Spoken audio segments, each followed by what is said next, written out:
नमस्कार दोस्तों, कैसे हो आप सारे लोग। आशा करती हूँ हम जो जहाँ पर भी हैं अपने अपने कर्तव्यों को सच्चाई के साथ और प्यार के साथ निभाने की जी तोड़ कोशिश किए जा रहे हैं।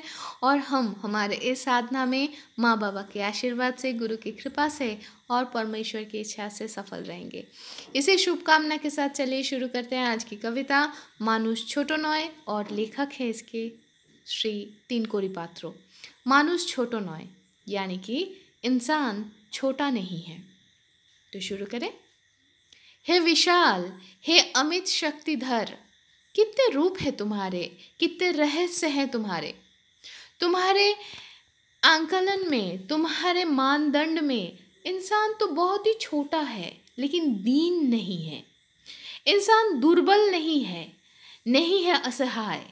तुम्हारे उंगली हिलाने से निश्चिन्ह नहीं हो सकता है इंसान।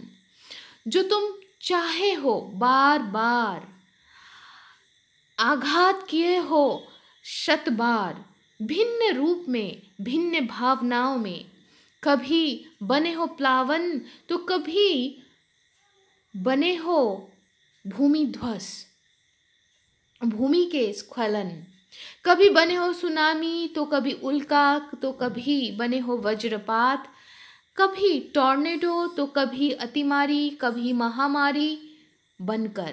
कभी स्वार्थान्वेषी होकर इंसान ही इंसान के साथ लड़ाई में, संघात में अपने आप को किया है सतछिन्न।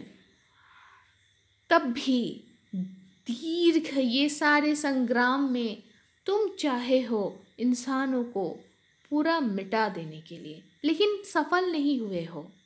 इंसान जब गाया है इंसान के ही जयगान, तब भी तुम चाहे हो फाड़ के, चीर के इंसान को उसकी जड़ से विलुप्त कर देने के लिए, जड़ से उसको मिटा देने के लिए, लेकिन तब भी नहीं कर पाए हो। तुम नहीं कर पाओगे भविष्य में भी और आज भी। क्यों?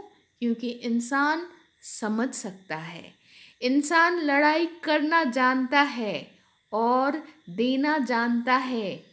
निर्लस श्रम देना जानता है, बिना रुके निर्लस श्रम।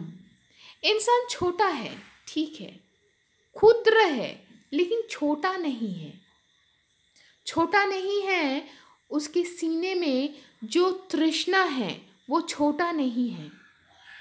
उसके पास बहुत सारे प्रश्न हैं। कर पाओगे क्या? कर पाएंगे क्या वो तृष्णा को तृप्त करने? कर पाओगे क्या? तुम्हारे वो द्वादश जो समुंदर है, सागर है, वो क्या उस तृष्णा को मिटा पाएगा क्या? कर पाओगे क्या? दे पाओगे क्या सटीक उत्तर सारे प्रश्नों का? हे अमित शक्तिधर, इंसान को हे मत सोचना, इंसान को तुच्छ मत सोचना। उसकी गहराई को कभी कम मत आंकना, उसकी गहराई को कभी कम मत आंकना। इंसान तो एक दिन में नहीं आया है यहाँ पर।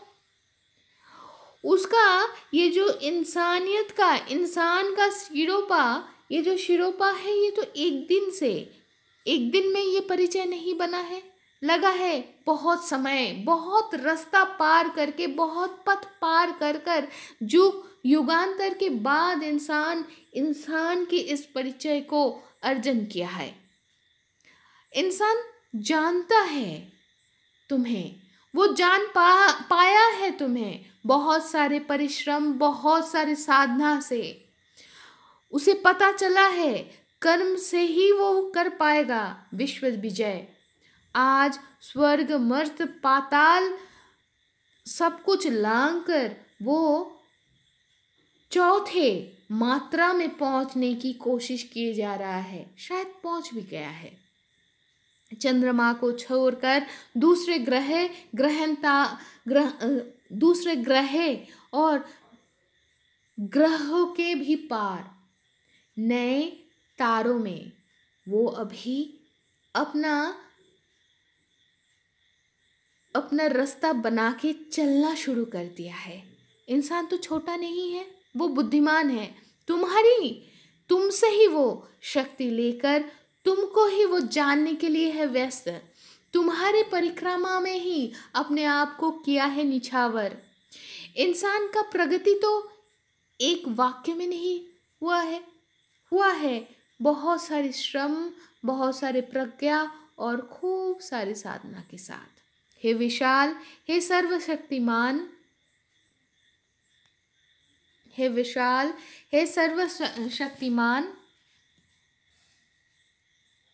इंसान तो तुम्हारा ही पुजारी है, विशाल का ही तो पुजारी है।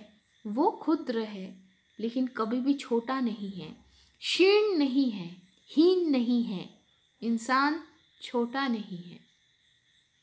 तो दोस्तों, आज की कविता यहाँ पर ही ख़त्म होती है। हाँ, क्षीण, हीन, दीन, क्षुद्र ये सारे समार्थक शब्द है, लेकिन यहाँ पर कहीं पर छोटा आकार को समझाया गया है, तो कहीं पर यहाँ पर इंसानों के अंदर जो अमित शक्ति है वो छोटा नहीं है, ये समझाया गया है।